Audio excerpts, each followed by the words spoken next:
Well, welcome to what is a very special on-farm yarn where we are literally here in the paddock. And that is, of course, for those who haven't been able to get along to one of the wonderful Pasture Partners on-farm days that are held by Fonterra Farm Source along with their partners.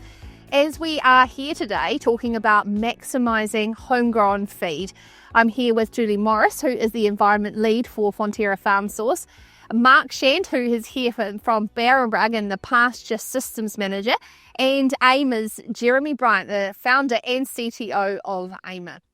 It's exciting as we are here to be able to dive into growing efficient homegrown feed and, of course, the practical tips that ultimately lead to increased sustainability, profitability, and, of course, productivity. So, Julie, why does growing efficient pasture matter?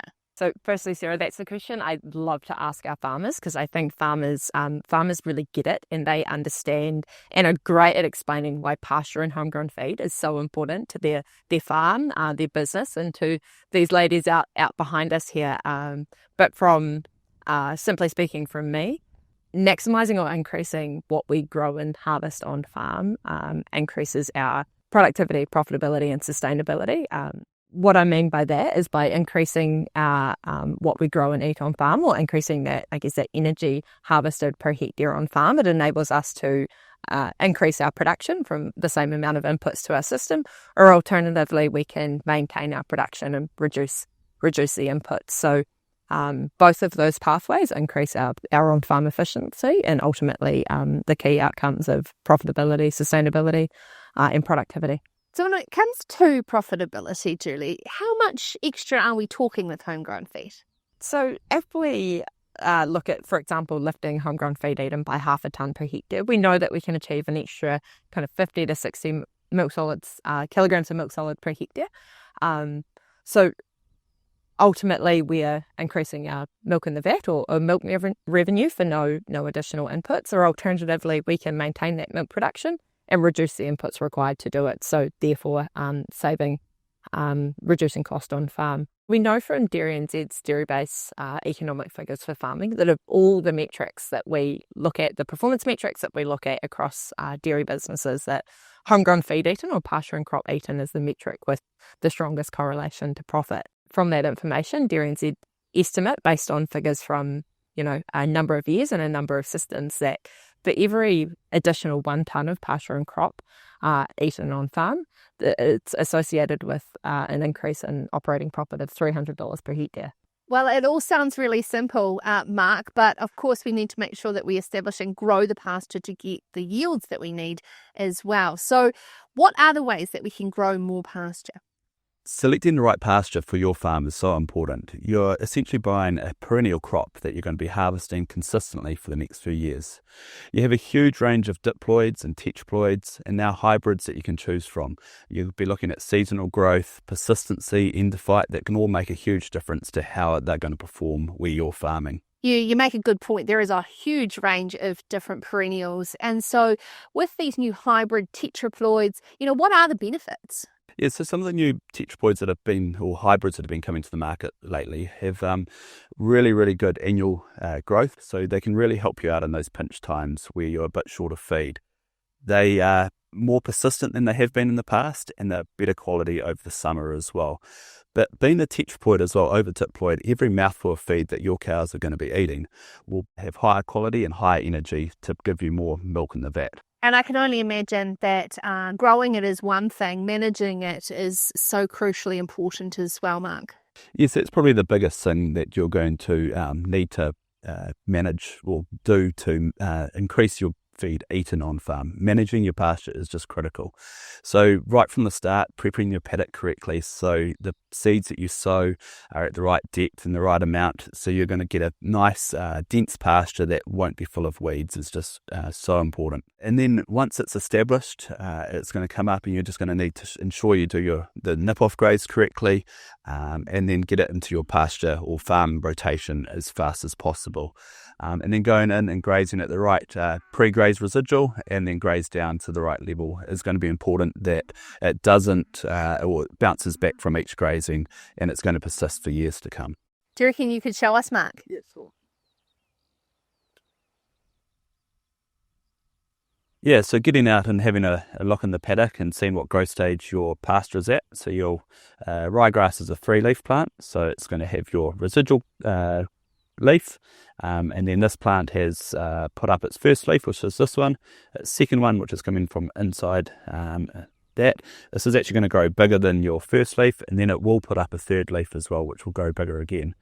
So if you can graze at that 2.5 to 3 leaf stage, you're going to be maximising your yield and also the quality. Then grazing down to a consistent residual is also really important. So if we graze this off, your plants are going to grow back from this tiller here, but also you're allowing these daughter tillers to have space and light to grow as well, which is going to provide feed through the summer and autumn as well, which is critical for growing more feed on farm.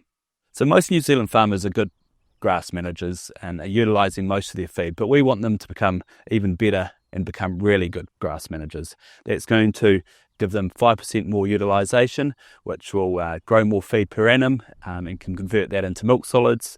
But plus, you're also going to improve your pasture quality that's going to be intaken by the cows.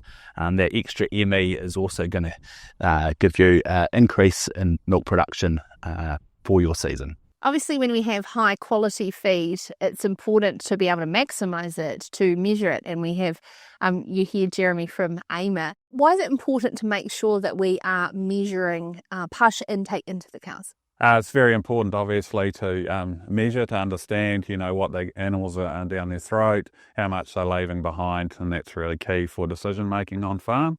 But that's a challenge. It takes a lot of time. So there's technologies that can take 3 or 4 hours to do that measurement, such as plate meters, which has been around since the 1990s. Satellites sort of came along as the hope, to have that completely automated, but we've got a lot of cloud cover in New Zealand, so you can't always get that and the accuracy's not there. So we really came up with the concept that everyone's got a smartphone. Why can't we use a smartphone to measure that pasture? So the farmer will go out, do a scan, 360-degree twirl, we call it, they aim a twirl, and then measure the pasture via that, and they get that result in seconds.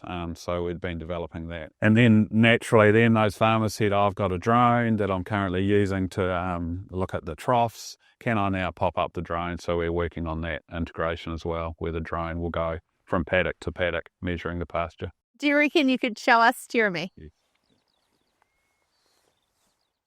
So what the farmer will do, they'll just have their camera out like this. They just press the record button. Then they'll just scan the pasture like this. Stop recording, and then within seconds, it will come up with the pasture mass for the paddock. So the farmer can see the average cover on their phone here.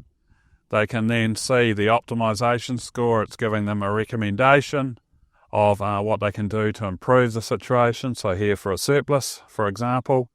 And then they can see the grazing plan for the next 3 days. So any farm staff can be looking at that. Wow. So you have made it super simple to be able to manage just around what Julie and Mark have been talking about, but all with what's already in our pocket. And so when will this be available to farmers? So that Aimer, what we call Aimer Vision, which we call the sort of the digital eyes, we're developing that now for rollout in about February of next year. Yep, certainly for the smartphone first and the drone a little bit later. But what we have now, through the partnership with Fonterra Farm Source, the farmers can get the digital brain, which is Aimer itself, which will actually then take that information of the measurement, analyse their feed wedge, give them some recommendations on what they should do next.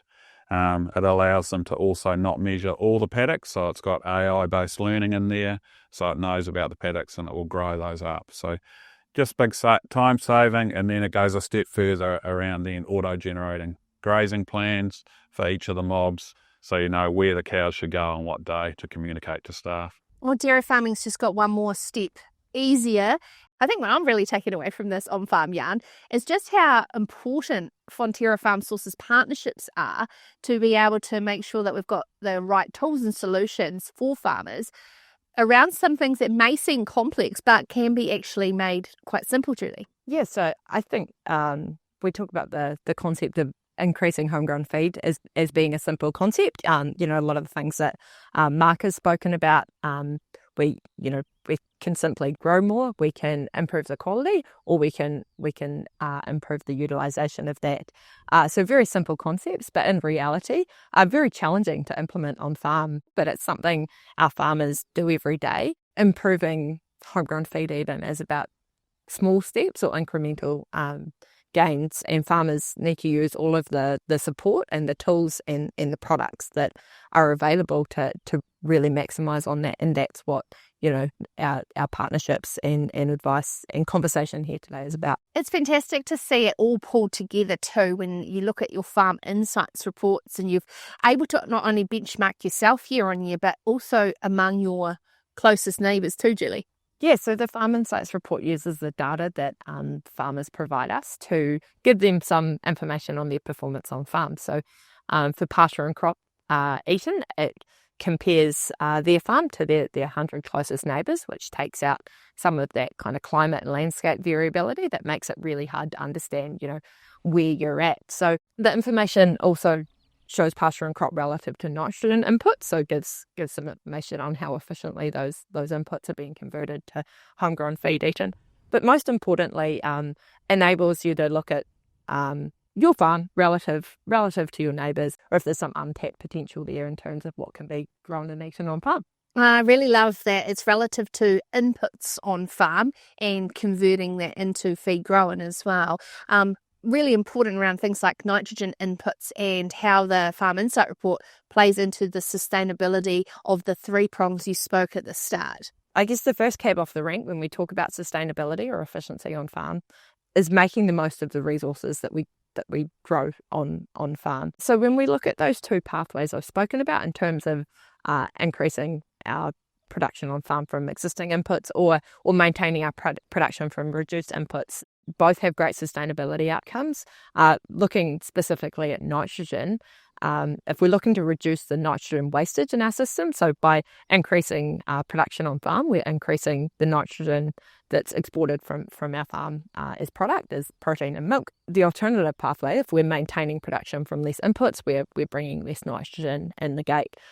Both of those pathways reduce the nitrogen surplus in our system, therefore reduce the nitrogen at risk of being lost to the environment. And of course, emissions targets for the co-op is actually not that far away, and I imagine really plays into this as well. From an emissions perspective, increasing productivity on farm means that we are spreading our emissions footprint over more milk, so more kilograms of milk solids. So that reduces our emissions intensity, which is good for the farm and good for the co-op on our journey to our 2030 target. If we are maintaining our production but reducing the inputs that we use to achieve that, we're reducing the total emissions footprint of our business. So both of those things are good for our farmers and good for our co-op. Jeremy, how would the likes of Aimer work with farmers in the Farm Insight report data? Yeah, so what they might do is they might identify that they're not performing as well as their peers around the district through that Farm Insight report around pasture and crop eaten. So then they might identify, okay, we want to focus on improving that. That's one of the big drivers of the business. And then Aimer would come as that digital assistant that would work with their farm staff, with the manager, so they get that full visibility, and it will give them tips to really increase that profit, that maximising utilisation of the pasture. It gives them an optimisation score, so it actually at any time they can see how optimised their feed wedge is, and they can play out scenarios, see the feed wedge over the next 2 weeks to work out, okay, how can I get to 100%? So there's sort of a gaming element that they can then see them getting there, and certainly when the farmers see that they get their first 100% for optimisation, it's very good to bringing up to speed and really maximising that use of pasture. I can imagine they'd like to do the same with the cultivars too, Mark, and see what's working and what's not. Yeah, so having the ability to see at a paddock level which cultivars are performing is just really important. You'll be able to start to understand what your poor performing paddocks are, and those are the ones that you're going to select to replace and put something new in. Some of these modern cultivars are growing significantly more than some of the cultivars that were sort of 10 years ago or even less than that. So if you can pick the right paddock to replace, that's where you're going to get your biggest return from with these new pastures. if a farm identifies they've got an opportunity in their farm insights report, that opportunity might be for the farm to grow more, so increase their overall yield, and that's where they might work with likes of Barenbrug to understand the cultivars and whether they are getting the best performance out of what they have on farm. It might be around improving the quality, and again, utilising tools such as Aimer to understand, pasture management and quality opportunities on farm, or it might be about utilisation. So again, focusing in on the pasture management practices that really maximise, every mouthful of feed. So really it is that simple, to have an on-farm yarn in a paddock to bring you the tips and solutions from Fonterra Farm Sources partners, Barenbrug and Aimer, to grow more grass through varieties of different hybrids, tetraploids and diploids, making sure that we're managing our grass properly through the Aimer technology and of course Aimer Vision coming in 2025, all thanks to Farm Sources TSRs that are on the ground being able to assist you and what are the right tools specifically for your farm and your location. We hope you enjoyed our on-farm yarn where you've learnt more around some tips and solutions brought together by Farm Source and their partners. If you'd like to know more, reach out to your local Farm Source TSR or head to the website nzfarmsource.co.nz.